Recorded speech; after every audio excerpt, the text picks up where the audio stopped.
Pick your path, big picture or micromanagement. The question we want to ask ourselves today is, are we freeing our team to grow or are we clinging to control? So many leaders are faced with this challenge. Like, you've got the vision, you've set the goals, but when it comes to leading a team of people to help you get there, you're feeling stuck. Maybe it's you're stuck in the weeds, or maybe you're stuck in the clouds, like separate from the realities that your team members face. So, are you like me and you thought, I could just do this faster, more effectively?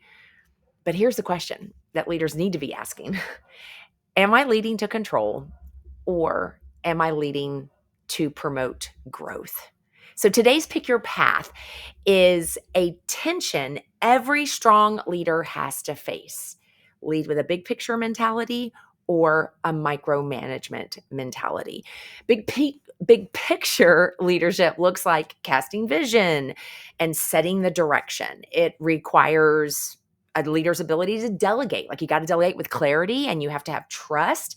I mean, you're still measuring outcomes, but you're not hyper focused on every single move. Big picture leadership actually builds leaders, not just task lists. Now, micromanagement, it looks a lot like focusing on how every single step is done, constantly checking in and then rechecking and checking again. And it often undermines the confidence. Even when we're well intentioned, it can ultimately slow down a team's development, and it can create a lot of dependency on you as the leader. Now, micromanagement says, you work for me, and what I say goes. Whereas big picture leadership says, hey, we're going to grow together. I value the contributions that you're bringing or you're going to bring. Because here's the thing, we may actually loathe micromanagement and then still do it. Why? Because there is this reality of an inner tension, a battle that is taking place within us. So I want to explain. I coach this incredibly visionary leader, and he sees where his organization was, where it is, where it's going, but he finds himself handing off a project only to then jump back into the project. And his thoughts sound something like, they might get it wrong, or I could do it faster, or this is way too important to mess up. But what he's realizing is this: if you always step in, your team never steps up.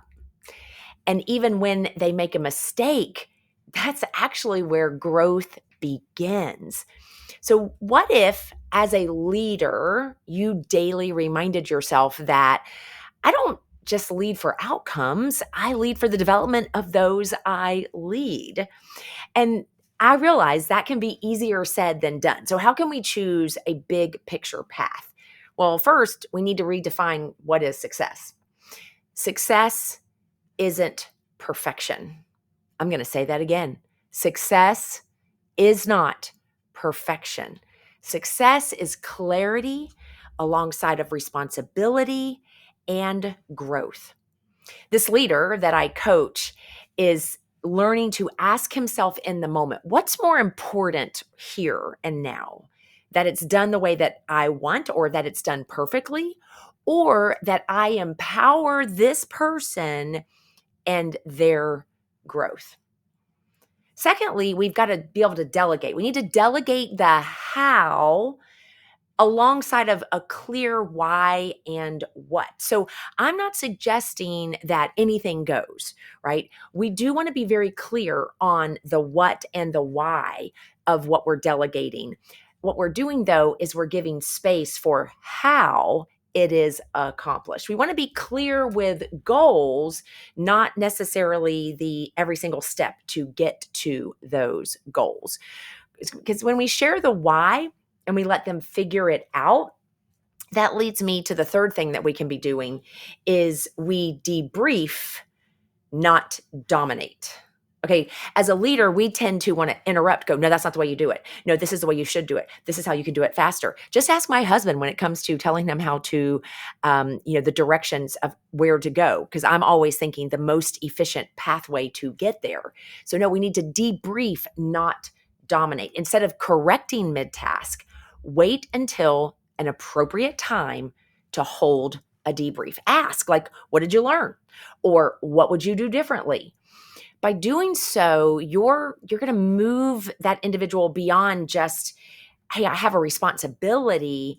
You're going to actually help your team members build capacity for creative thinking, for problem solving, for constructive reflection that leads to growth.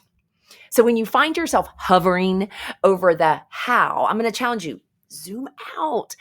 Ask yourself, what's the big picture here? How might my ego be getting in the way of empowering my team? Because these will actually serve as pattern disruptors in the moment, slows your mind down, allows you to build big picture thinking patterns. Because your greatest legacy may not be what you build, but who you build. I'm Elizabeth Mahusay, executive business coach, corporate trainer, keynote speaker, and the international best-selling author of Pick Your Path. And I am challenging you today to look at big picture thinking versus micromanagement thinking.